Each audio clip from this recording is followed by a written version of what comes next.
I'm Chris Chinchilla. Welcome to my podcast, an enthusiastic ramble through whatever has taken my interest the past week or so. Expect technology, games, history, travel, geekery, and as always, much, much more. Welcome to another Chinchilla Squeaks with me, Chris Chinchilla, joining you on a lovely sunny day. We've definitely got into the late spring, early summer, fantastic weather. This is traveling back in time ever so slightly to when the weather was pleasant, but not quite as pleasant. It is the first of many interviews from KubeCon Paris back in March, I'm going to say. Yes, I should probably check that. I would say March. Sound confident, Chris. It was March. 3 interviews that I'm grouping together. The usual caveat applies with any interview done at an event. Background noise, background noise, background noise. I always try to do my best to clean it up, but not always successful, of course. I'm going to start with Luca from Humanitec, talking about their internal developer platform offering and ideas and thought leadership. Then I have Sebastian from Scalr, who are looking at previously Terraform, although sort of still Terraform, now more OpenTofu at scale. And Sebastian is also one of the regular core contributors now to OpenTofu as well. And then finally, Lev from Dagger, an interesting project actually started by an interesting project actually created by the creator of Docker. I guess kind of continuing that journey of trying to abstract infrastructure testing and getting things more ephemeral on a local machine and being able to move that around, but specifically focused on testing. It feels a little bit like a kind of natural progression from sort of Docker desktop containers on the desktop, I think. And I look forward to trying some of these, and I look forward to trying a couple of those projects and products at a later date too. But for now, enjoy the interviews. And before I get started into them, a few words from sponsors.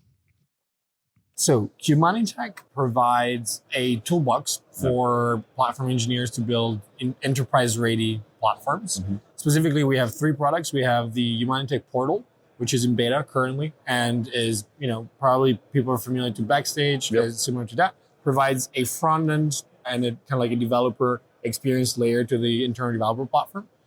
Then we have Scalr, which also sits in the sort of like front end of the platform and is a open source workload specification that lets developers effectively request in an abstract way resources for their workloads. And then the core, the beef, is the platform orchestrator, which is you can think of it as the core configuration engine that sort of sits at the heart of your internal developer platform layer and is what effectively lets you automate and standardize both application and infrastructure configurations. Okay.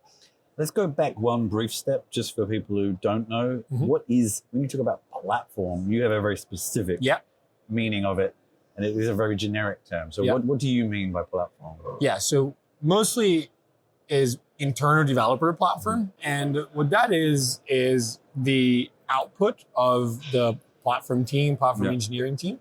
And I mean, the TLDR and the history of IDPs is that, when large tech companies like Airbnb's, Google's, Spotify's, whatever, realized that they couldn't really scale their team while they were also, scaling an increasingly complex cloud native setup.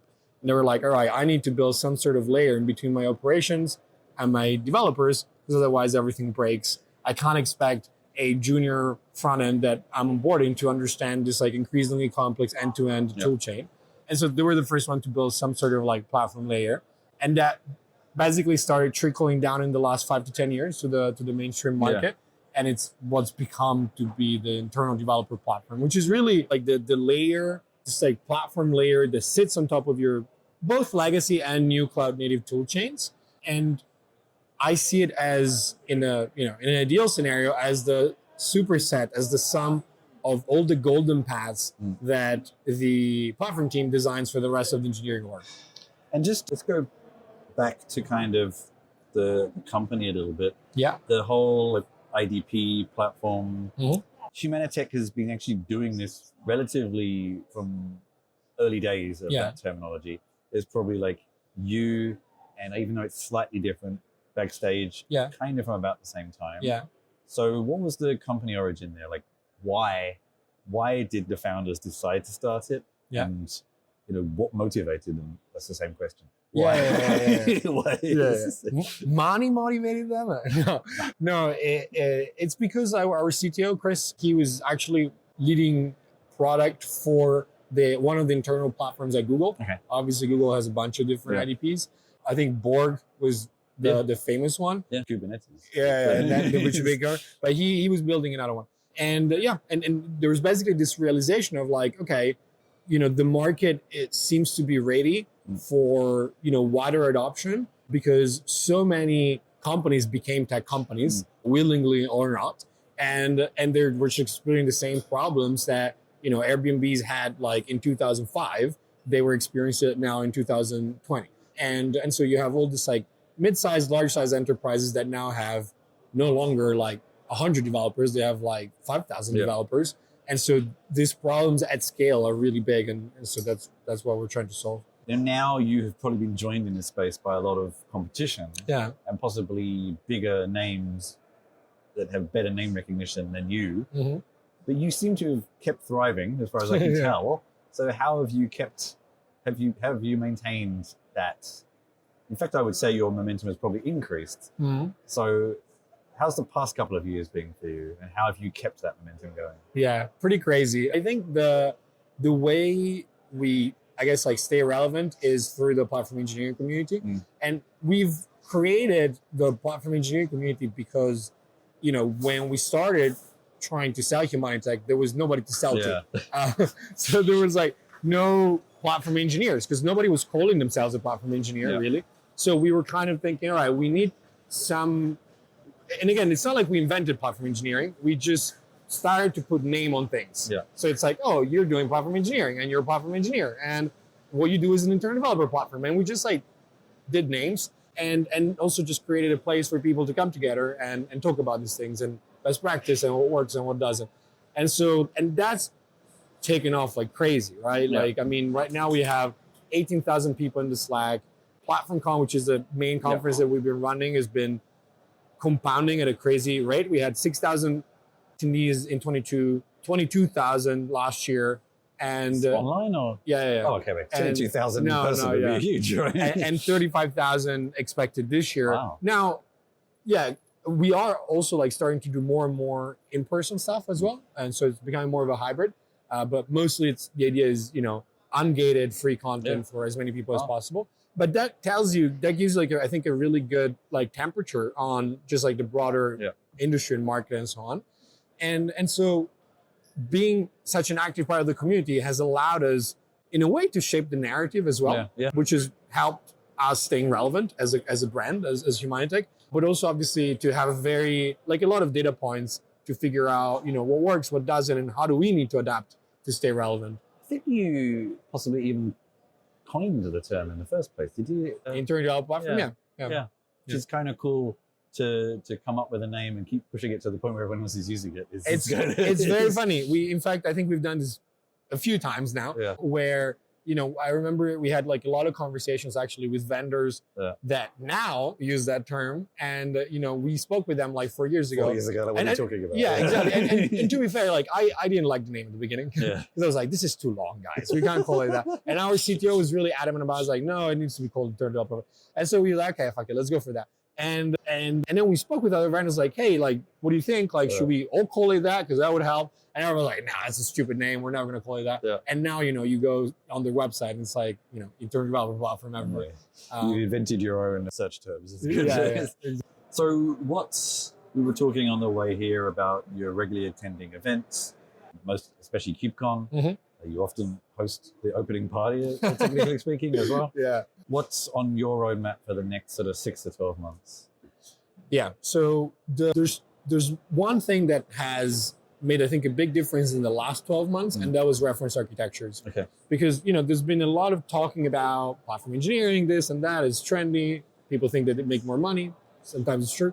But there was still like a huge gap, I think, last year before the last KubeCon and the last PlatformCon around, okay, but what does this thing actually look like in practice, right? Like, well, what does it mean to build a platform? So we published these reference architectures in the community together also with McKinsey and a bunch of others that kind of distilled what best practice platforms look like. And that, I think, really elevated the conversation to the next level to where we are now. And so if I look ahead the next 6 to 12 months, I think is about what we are calling MVP or minimum viable platform, which is, you know, this idea, which is, I mean, obviously is very self-explanatory, but it's really this idea around how do you do platform engineering successfully? Yeah. Because obviously we've been talking about platform as a product for a long time. That still is like one of the core tenets. But the thing is, you need to apply that mindset within a specific timeline. Otherwise, you're going to fail. Yeah. And that's why, you know, if you look at our booth here, it says platform engineering dies in 4 weeks, which as usual is an inflammatory statement that we like to make. But the point is that we've seen so many platform engineering initiatives die because, it's complex and it requires a lot of buy-in from a lot of different stakeholders. And so you need, app dev support and ops and infra and architects and management and so on. And so, you pitch and you convince person A, and then BC, by the time you get to person Z, it's been 6 months. Yeah. Person A completely forgot about what you told them in the first place. And it's just really hard to keep the momentum going. I feel like that you might be answering the question I was thinking of asking next, which is, I think internal platform, almost as much as any other kind of technical endeavor in a company, your biggest competitor is people just saying, I'll do it myself. Yeah. And I think you're probably answering the question as to 100%. Why not? 100%. Because it tends to be too hard to do, and then it just doesn't happen. Well, yeah. So, I mean, that's the main competition we have, right? It's build versus buy. It's not really buy something else. Yeah. And so what we advocate for is actually like, buy and build, right? Because the thing is, what you should think about as a platform, from a platform team perspective, and I really believe this is, where is the value add, right? I mean, would you go and rebuild Kubernetes? No. So do you want to go and build a platform orchestrator? You can, but like, what's the value add? Like, it takes you 2 years and it's really complicated and so on. And, we're like 40 engineers and we've been doing it for 3 or 4 years now. Yeah. And whereas I think like where the real value add is, platform engineering at the end of the day is about taking a basket of vendor and open source tooling and then mixing it together in a way that is optimized for your own engineering org. And that's your value add as a platform team, because there's no one else, there's no product team from a vendor or some, core contributor at an open source tool that can do that for you, right? You're the only ones that can build that tight feedback loop with your app devs and then figure out, okay, what's the right level of abstraction? What is the right golden path and so on? And so that's what I would advocate for, which is, figure out what are the right things that you should put the focus on and don't worry about, and try to, optimize for that and not the rest. So, for many companies, what you're doing is very much more of an internal aspect than people pushing out entire application infrastructures to sort of cloud native infrastructure. But, to many people, they haven't even started down that journey. Right. But to a lot of people, a lot of developers and a lot of tech people, it's almost kind of like old news in some respects. Yeah. They're probably sick of hearing about it. Yeah. So what do you think is future thinking?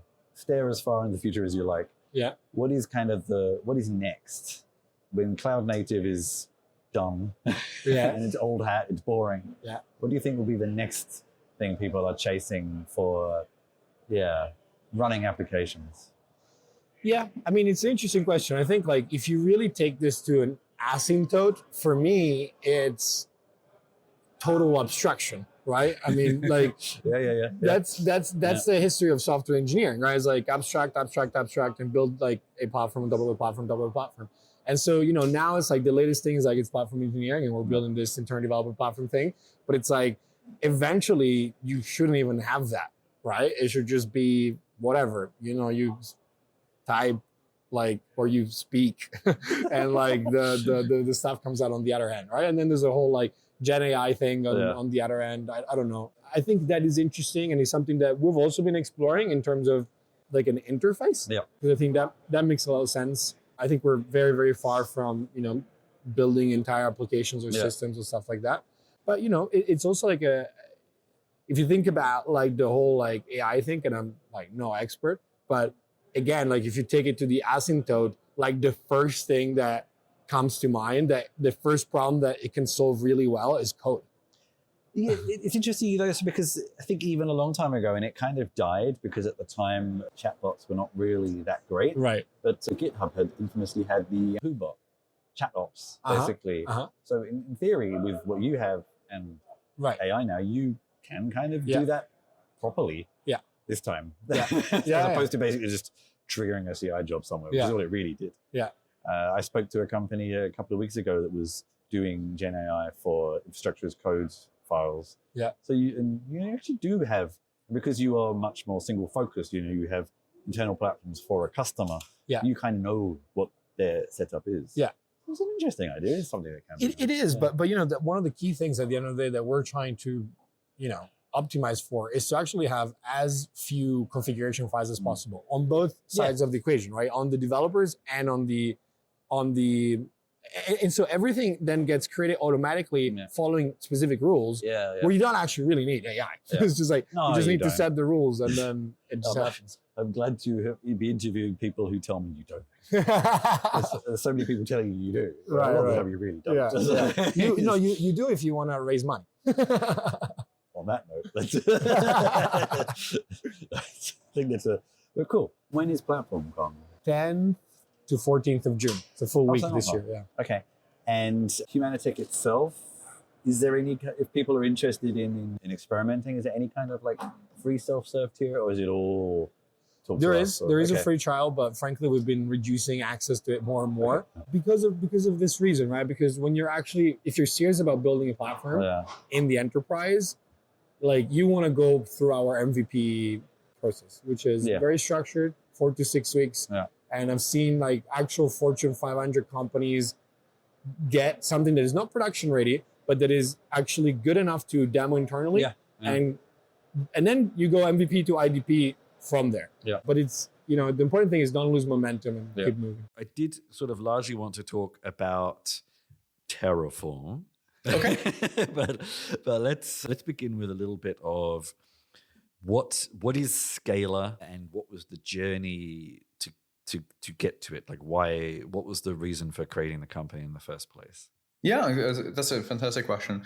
So it all goes way back in the beginning of my career. I was a cloud engineer working primarily with AWS. Yep. And when you're provisioning resources, it's hard enough when you're by yourself and you need to figure out like all of the different instance types and the spot versus reserved versus whether you want to go Lambda,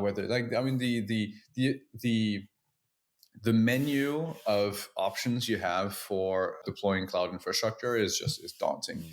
And then when you add to that all the complexity of having to onboard other people on your team and kind of training them or building a workflow that works for the both of you for collaborating on the infrastructure, all that was like just very time consuming.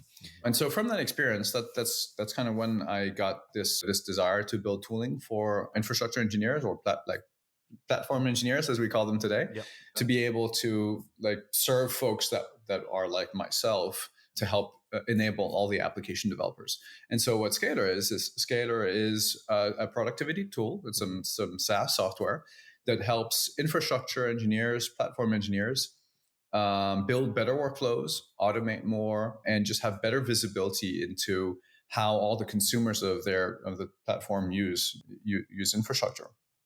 And so specifically for Terraform and now for OpenTofu, it allows you to build those workflows and understand in your organization, you can generate some really cool reports, such as what versions of Terraform are people using. If someone's been on 1.3 for a very long time, you can figure out easily who's using that and contact them so you can figure out how to do all that. And so it's really this tool for platform engineers that want to get more done with all their infrastructure as code. Just to dig into it a little bit, because refreshing my own knowledge, but also for anybody who has sort of probably heard of Terraform, but not massively familiar with exactly what it is and how it works. It's generally a way of declaring in Is it YAML or is it the HCL? It doesn't. Yeah, it's a declarative language. It doesn't really matter. In a declarative language, the shape of infrastructure you would like to create. Yeah. So in my mind, that typically, and when I say it runs locally, I don't necessarily mean it always runs on a local computer, but it runs on a computer somewhere to then create resources somewhere else, usually. Yep, that's right. Yep. So how do you know things like versions and things like that? Is it always written into the file, or how are you actually getting that information? Yeah, so it's in your code. You will declare kind of what version you want to use, it's in the manager. And then importantly, versions usually have new constructs or new capabilities that you might want to take advantage of. And so so as you go upper in versions and use more modern versions, you get more capabilities that usually allow you to give you constructs to have more like drier code or just make it easier to, for example, the move block or some other thing. Just allow you to just manage your infrastructure more easily.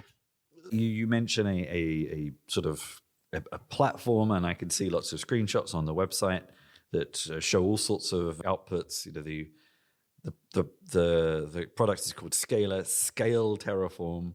Yeah. But as far as I'm aware, Terraform is just creating things elsewhere. So what are you doing that scales Terraform itself? Like, as far as I kind of always understood Terraform, it's just a tool to create things somewhere else, really, at scale.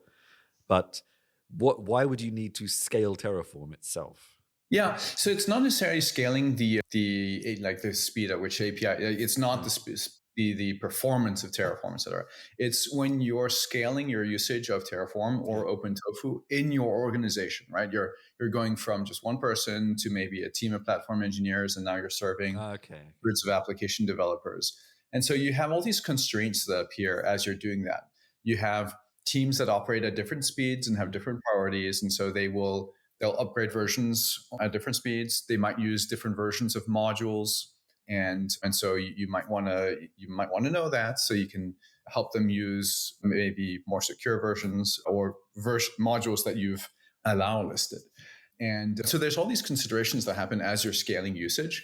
Compliance can be one. Cost management can be another one. Making sure you have a standard workflow that for when you're touching certain types of resources, that maybe you want to pull in an approval from an external team to review some things, right?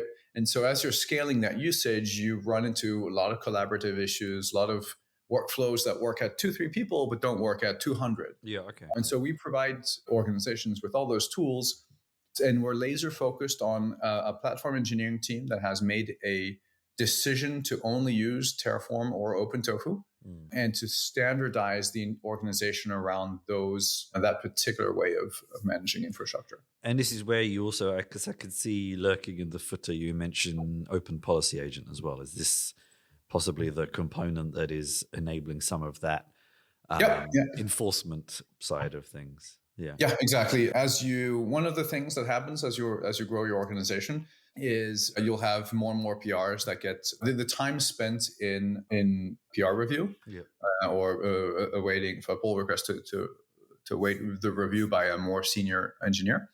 That time can increase. And so the way around that is, well, if we provide tools for these senior DevOps engineers or these platform engineers so if there's a step, for example, where there's maybe validation or something like that, it just saves their time, and it allows you to then compress the cycle so that you shorten your.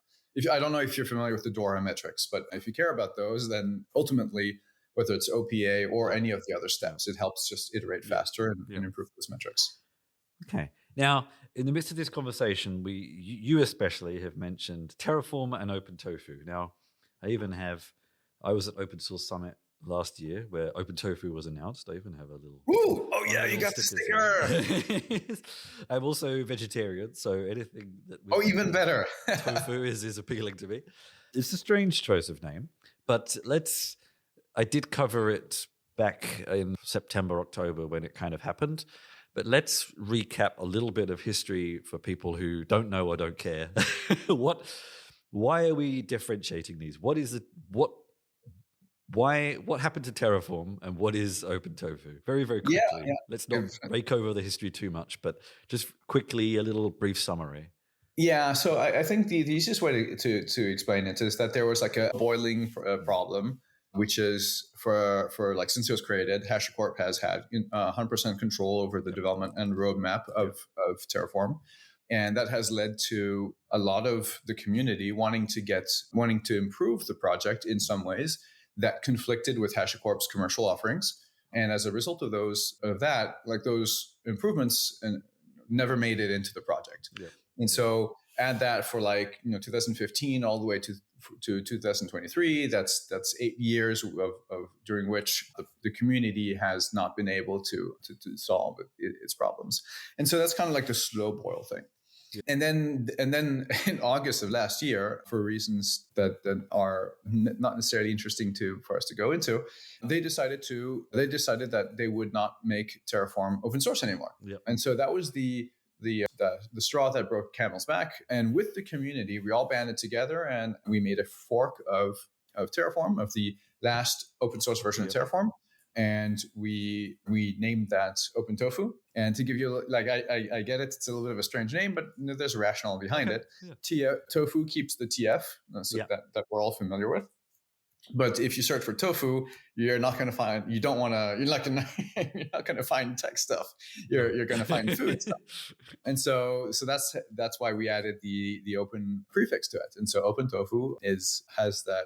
It's close enough that it keeps the legacy, but it's distinct enough that there's no confusion in the marketplace on which is which. Yep. And so license change, community got together. We built we built a fork and we released OpenTofu 1.6, which is a drop-in replacement for Terraform 1.6, and it's been out now for 3 months to 2.5 months. And many organizations have migrated and have reported no issues whatsoever. Yep. So it's binary compatible, all good. And in some respects, a company like Scalr is one of those companies that the change in business and license was really sort of targeting, monetizing Terraform. So yeah. It could be. I have a little bit of a different perspective on that, which is my belief is that like all these open source tools become more valuable the more the ecosystem builds on top of it. And when you have TerraGrunt, when you have InfraCost, when you have there's just so many, I forgot the names of, there's just a million tools out there, right? And that makes Terraform a lot more valuable than say competing infrastructure as code tools that don't have that richness of an ecosystem. Yeah. And so the way our perspective on that, it's the ecosystem that increases the value of the underlying software. And so for that reason, when we made OpenTofu and we saw so many folks in the community switch over, the choice really becomes, do you want to go with the open ecosystem, this open and with dozens of different vendors, dozens of open source projects, or do you want to go with a much more limited ecosystem? Yeah. And so that's kind of how I see it. And I think I picked this sticker up actually at FOSDEM, and there were definitely talks there around, the one vendor open source project, which I think is becoming also with the changes or the shrinking of funding, VC funding into open source companies recently. Yeah, that is probably going to start changing a little bit. So I think that's one of the reasons why. So we chose the Linux Foundation as a home for the project because they have a really good governance structure for addressing those types of problems. Yeah. Single vendor open source projects, obviously problematic. Yeah. But then you also have all sorts of other kinds of problems, right? Like what happens when you have an open source project where maybe 2 or 3 vendors want to pull the project in a different direction, right? Yeah. Or, there's the number of things that can, if you've been in communities, the amount of stuff and drama that can happen is infinite, right? Yeah. And so the Linux Foundation provides a really good framework for solving all these problems to ensure the long-term longevity of a project. Yep. So we have a technical steering committee, we have program chairs, we have the legal team worked with us to make sure that that the project is 100% legally clear. Yep. And so there's all of these things that the Linux Foundation has contributed. So big thanks to Jim, to Chris, to Mike and to everyone on the team there for providing us with that structure. That said, though, I mean, how much now has contributing to maintaining? I'm not saying Scalr is the maintainer, but how much is contributing to scaling impacted on, the time you spend on running the business instead in recent months? Yeah. Because prior to that, okay, there were problems with there just being one company kind of behind the tool, but they did all the work mostly. And now the work has to be done by a bunch of different people, and that has overhead, et cetera, et cetera. So has that impacted things very much, or is the work worth the positive output, I suppose? Yeah, it's a great question. So I think just last week we passed the 100 unique contributors to the project. Mm-hmm. We now have a half dozen, I think around a half dozen full-time maintainers. So now there are more people working on Terraform, on OpenTofu, than there are working on Terraform. And so 1.7 which is out now, 1.7 has client-side state encryption, which allows you to encrypt your states client-side, so that when you're storing it on S3, or like when you're transmitting it to S3 or to a third party like Scalr or any other, so that you encrypt it so that they don't see it either. Right? And so this is a feature that was, I think in 2016 is the first time it was submitted by the community to Terraform. It was rejected. It was submitted again in 2020, and then again by a third person in 2021. Yeah. None of those made it in, and that's now available in 1.7. Yeah. And so the development velocity of OpenTofu has, in my opinion, exceeded that of Terraform. On top of that, we've identified some bugs that we have fixed upstream in HCL, and so that fixes it in Terraform as well. And so like we're now in a position where we got more features, where we're like fixing bugs, reporting bugs that can then be fixed in Terraform. I think that just says that the project is moving faster. So actually, maybe this is something I didn't understand. So Terraform is still open source. Terraform as of 1.6 is no longer an OS. So you're contributing it back to the older version of Terraform. Yeah, we identified that there's a bug that is a bug in 1.6, and so we report that, and HashiCorp can then fix that if they want to. Yeah. But it's since OpenTofu is based off of the last open source version of Terraform, as a result of that inheritance, there can be some bugs found in both. Have you noticed that any of OpenTofu's features have mysteriously made it into commercial Terraform at all? Yes, there has been conversations in the Terraform world around some cool things that OpenTofu has done that they would like to make it in. I don't really know what's going on at HashiCorp right now. I'm immensely grateful for everything that they've done, but a little bit puzzled by it. I was always a big fan of the company until recently. So, yeah. So Mitchell left. Which is a shame, because they always had like really nice patterns and a very nice cohesiveness across all their tools and things like that. Like, there was a lot of really interesting sort of developer experience there. And just amazing people. I don't think I've ever met somebody who works at HashiCorp that wasn't a genuinely good person, very sharp. So like they've managed to put together a great team. Yep. So I guess the important question will now come is, now you have this open source core, but you have your own commercial project. How will you differentiate between what you're contributing to in the open world and the product? And how will you kind of make sure you don't end up in a similar situation where you need to sort of maintain your own forks as well? So, first of all, like Scalr employs full-time maintainers on the project. That's not going away. I'm very happy that like now the community's got their own project, that we in the community have our own project that we can, with a governance structure. And so that's part of the strategy, right, for the company. There are lots of commercial vendors that are building all sorts of cool tools on top. If you go to the OpenTofu website, most of them are listed. I think we're trying to do our best job we can. There's just the ecosystem is just so large that there's plenty. But if you think about it this way, OpenTofu is a great tool for teams that are like sub 10 developers, and then as you grow with more and more people interacting with it, and you get more repositories, or you get one repository like a monorepo with like a lot more in it. As all of that scales, you just run into all of like additional problems. Yep. And some of those problems are better solved in OpenTofu, and it'll be natural for us to contribute the engineering for it to be there. Some of those problems could only be solved in a way that would make the the user experience worse at small scale, and so those would only make it to the Scalr product or any of the other commercial projects. And so the way we think about it is in your journey, as the complexity of your infrastructure as code deployments increase through compliance, through number of people, through just the complexity of your deployments, as all of that increases, your need for a product like Scalr will increase. Yep. We've got a free tier that makes it very easy for organizations to just try it out. And then we're 100% usage based. So 50 runs, I can see. That's not too bad. Yeah, so it's less than $1 per run, and there's no $10,000 minimum fee. You never have to talk to sales, which personally I hate doing. And so that means it's completely self-service. If you want the pricing, it's just like it's not hidden behind any page. If you want the pricing, it's just there on the pricing page. If you have some custom needs, we're available there to figure out what the custom stuff you need, and we'll work with you to figure out some pricing for you. And then there's volume pricing, which is also on the web page. So we're very transparent about all of that.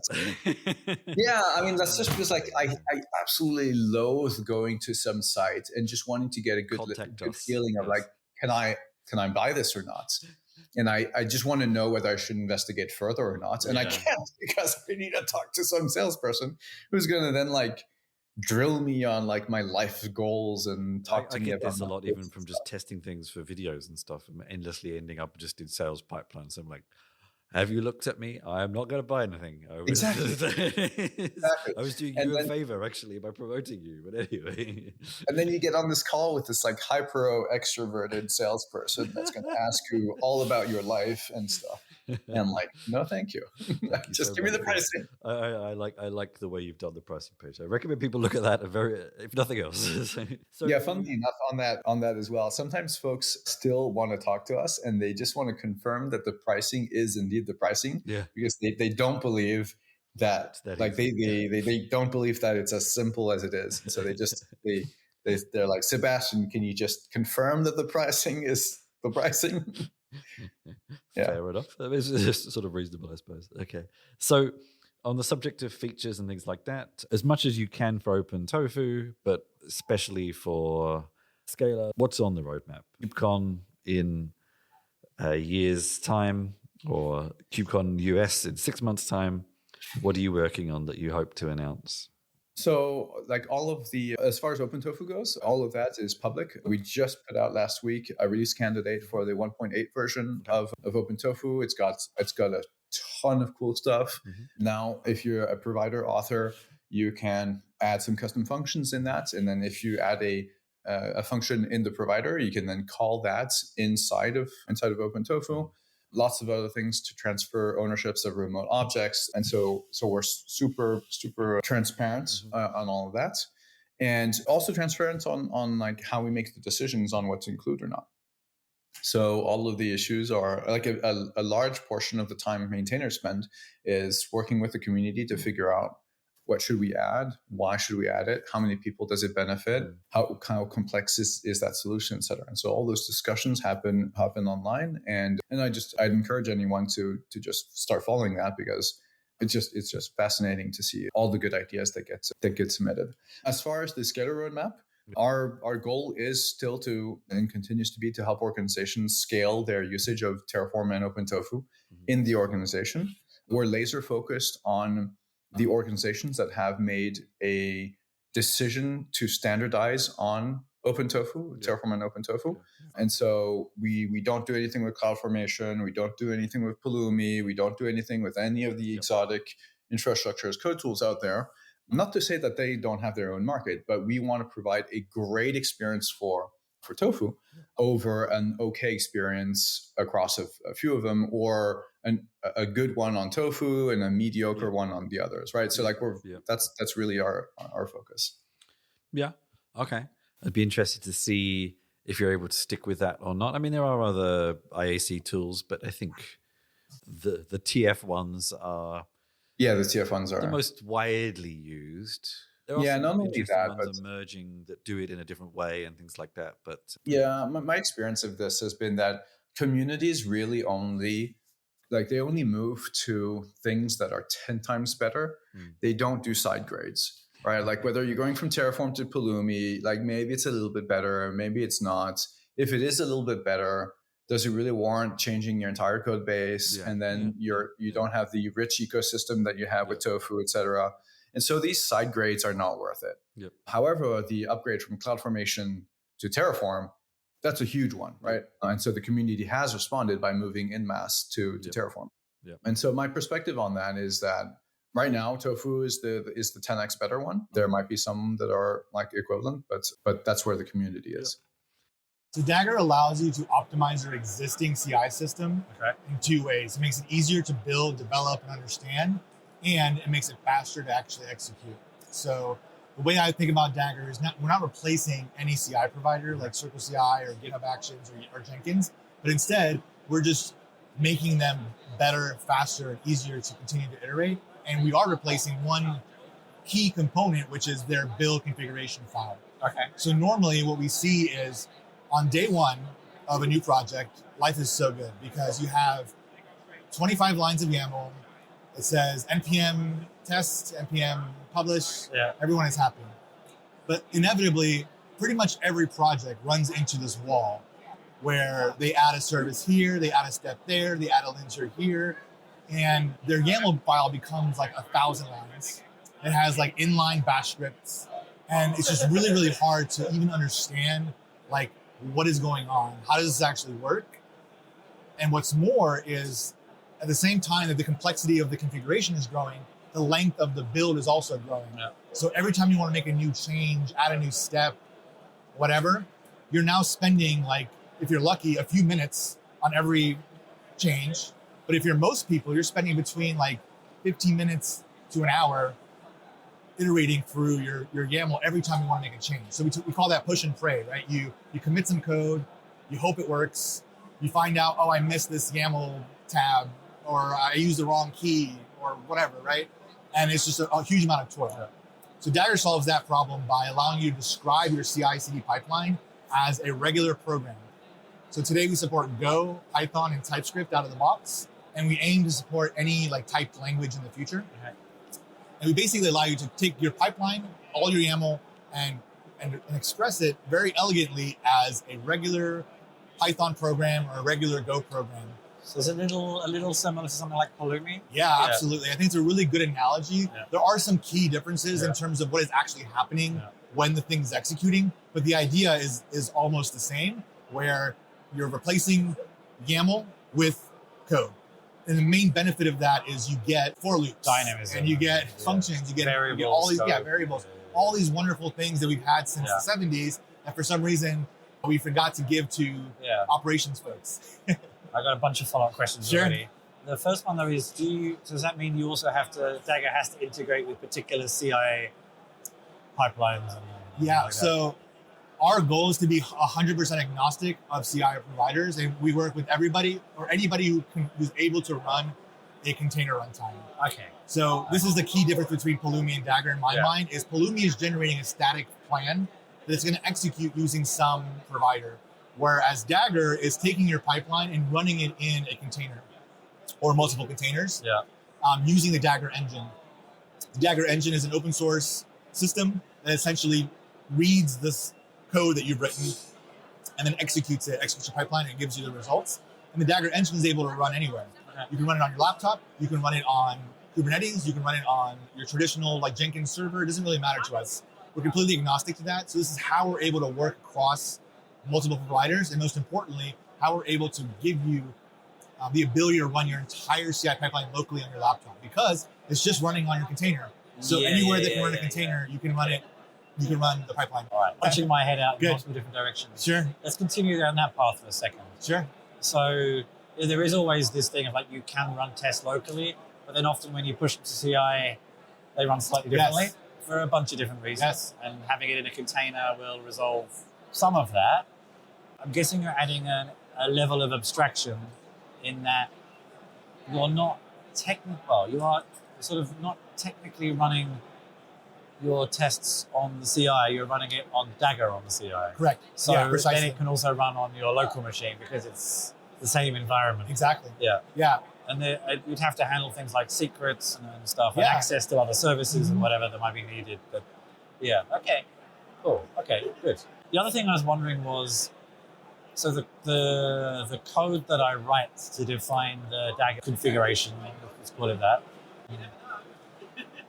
where in my application architecture would I ideally put that? Because I'm starting to think about, like for code testing, it's pretty clear. But there's often a lot of other CI tasks you run that are not really directly related to any code. Yeah. I don't know, link checking or whatever.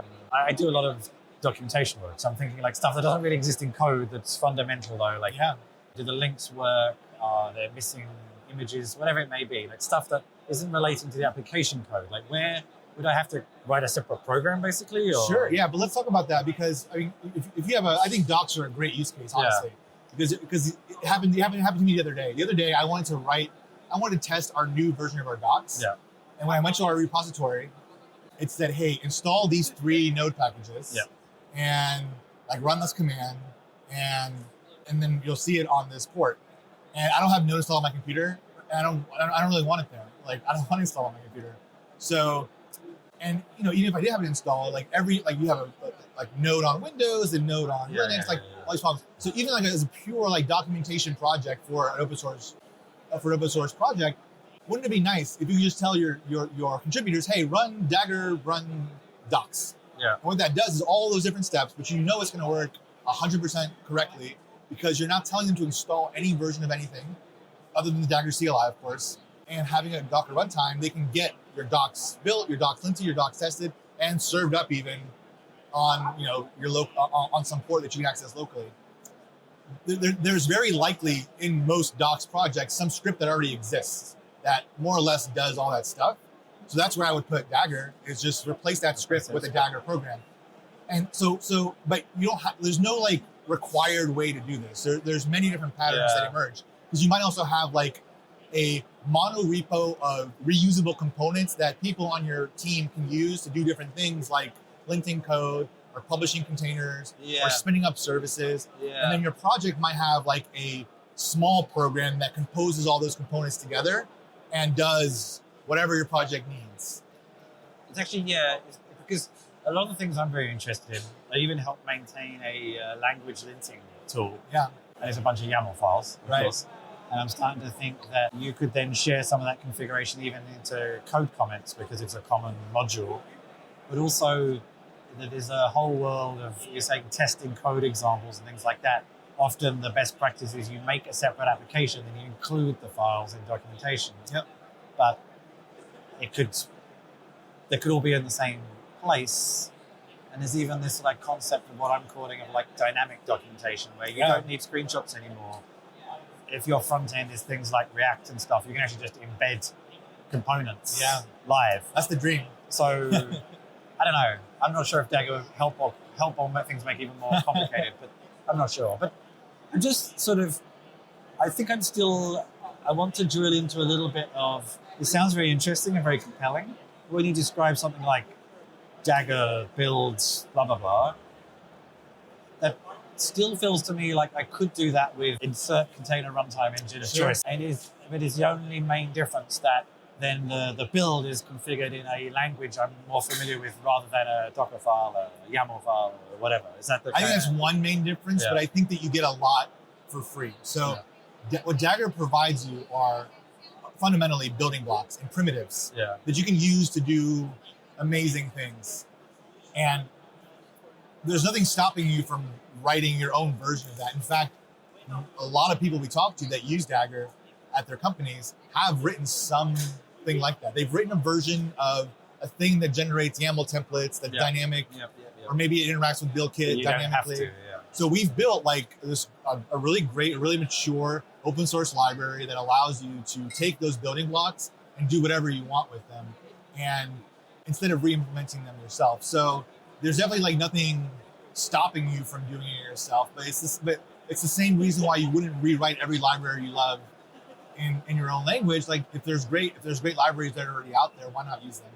I think it's not necessarily a case of doing it yourself, just like what are you adding? And I think what you are adding is that whilst it sounds slightly confusing because it's the way we've come to think of it, the fact that it's a programming language in your application, you don't have to inject environment variables into container images and stuff because they're kind of available already. Right. Kind of I think you do. I think I have a concrete answer to that question. Yeah. Though. I think you do get some stuff with Dagger. So that's what I'm saying. In my mind, there's two main things. Number one, you get a free CLI. So every time you write a function in Dagger, Dagger will automatically give you a way to call that function from anywhere without having to go write your own CLI wrapper. Yeah. So you get that just by writing a function, and it will create automatic documentation based on the parameters of that function and any doc strings you have. It will just generate this really nice developer experience, which is a whole body of work that's not necessarily hard, but it's toil. Like, why do that when we can just inspect the function and tell you what it needs? The second thing we give you is a cross-language interface for working with these functions. So for example, if I wrote that documentation builder, and imagine I wrote it in Go, but all it really does is grabs a directory and runs some npm commands. Like, it's not really that interesting. And what if I wanted to write a version of that for my Python project? I could re-implement the whole thing in Python, but Dagger allows you to basically call that Go function from a Python application. You don't have to rewrite that component in a different language. And I think that's the part that I think starts to get really interesting, especially when you look at like large companies that have teams that are writing in different languages. We're basically allowing you to write a step of your build process in a language of your choice, and then reuse that in any other language. That's like a neat thing. There's like some things that are really hard to do in some languages that are very easy in others. For example, there is a wonderful body of data science libraries in Python. They just don't exist in any other language. So rather than trying to re-implement those in Go, you could just like create an interface for using some of these libraries and then use them from Go. Just pass in their directory, pass in the right files, and grab the outputs. And Dagger just gives you that out of the box for free. Okay. And I saw a small demo last night, and they also have is it Dagglets? Daggies, like the modules. So Dagger modules. I think the name of the Dagger module that Solomon was showing is called Daggy. Yeah, which is because I'm half Australian, and Daggy means, you know what it means? In Australian English, Daggy means like, it's kind of what you'd call your dad. It's not necessarily a positive thing. Okay, well, it's good to know. It's good to know. So if you ever go to Australia, people will laugh at that. But anyway, so what are those? So that's exactly what I was just talking about. So a Dagger module is basically a reusable component, very similar to like a Circle CI orb or a GitHub action that you've published in the GitHub Action Marketplace. But the difference is that it's written in whatever language you want, and it exposes an interface that you can use in any other language and through the CLI. So basically, every Dagger module is both an importable library and a callable command line program at the same time. Okay. So let's go back a few steps. If I want to use Dagger, what is the developer experience? I guess I have to install some SDKs, but are there like any additional IDE plugins? Whatever. Like, what's the setup? What's the getting started? What's the hello world? What's the setup process? Yeah, there are no IDE plugins because it's just code. So if you when you import the Dagger library, all the type hints, documentation, refactoring, all that stuff is just built in because it's just regular old code. You need two things to use Dagger, like the recommended way. One is the Dagger CLI, which you can get from dagger.io, and it works on Linux, macOS, Windows. And then secondly, you need some sort of container runtime. Ideally, on local desktop, the simplest way to get started is just to run Docker desktop. But Dagger works with any OCI compatible runtime, and that's pretty much it. So once you have your CLI and you have a runtime, then you can write Dagger functions that do whatever it is you're trying to do, and you can execute them and see them both work locally and be cached on subsequent runs. Okay. Let's go back a step even further. Sure. Were you one of the founders? No. But I mean, why? Like, what was the founding story? Why Dagger? Yeah, I think Solomon talks about this a lot through various podcasts and talks. I think Dagger is like iteration 64 of trying to find something that's still like painful and unsolved. It's kind of funny because like Solomon gave his talk recently at SIVO Navigate in the US as a conference, and people asked like, "Hey, why would you build a CI-like system? Is this already solved?" And the answer was like, we thought it was too. Like we thought like they went off and built Docker, They thought that this problem was already solved.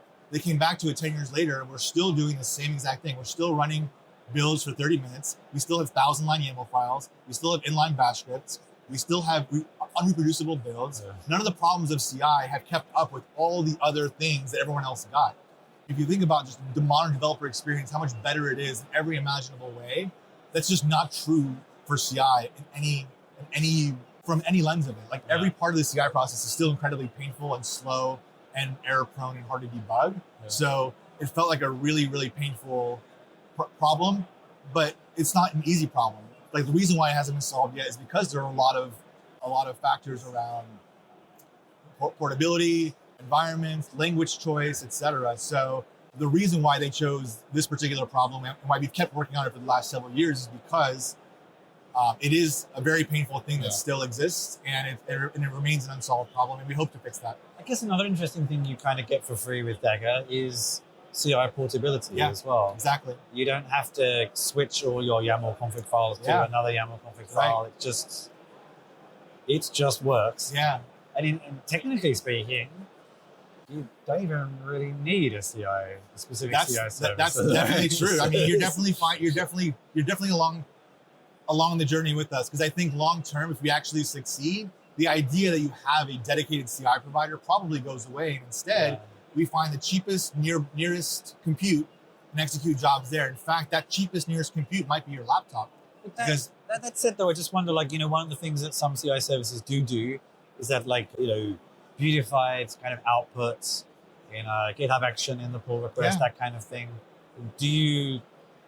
Does Dagger feed into those? Or again, is it very much dependent on the service? No, we do feed into those. We do have like for example, we have a clean integration with GitHub Actions that are or GitHub checks that does report back if you want to, like Dagger statuses and things of that nature. You can also imagine a bunch of modules for different VCS providers and different other systems. Maybe you want to notify in Slack whenever your build passes. That might just be a Dagger module that you're calling.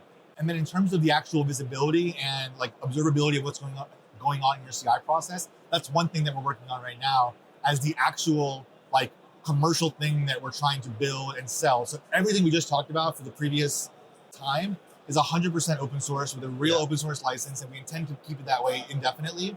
And our plan is to build valuable services on top of that core engine and that core experience. Okay. One of those is a CI observability system that allows you to truly understand like what is going on across my software delivery pipeline. So it's kind of like, when you have these services that sit on top of other services, but it could be that one team is using Circle, one team is using Jenkins, and you have a unified view.